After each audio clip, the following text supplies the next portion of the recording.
General sound check. Quiet, please. Drums, go ahead. Stand by. Check. Now, bring up the bass guitar. Definitely bass guitar.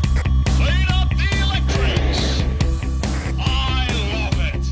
Just add some EQ. Playing EQ. Sounds great. Let's compress that. Compressing. We're done. Okay. Mix in that singing talent. Let's hear that beautiful voice.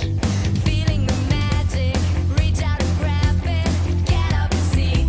Amazing. That's how I like The it. world's our stage now, here we go. They wanna dance and lyrics flow.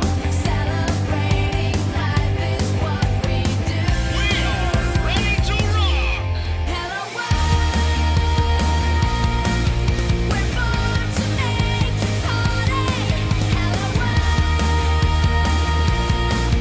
we're here to get it started.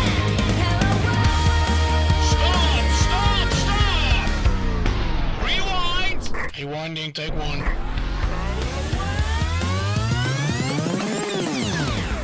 And from the top, please.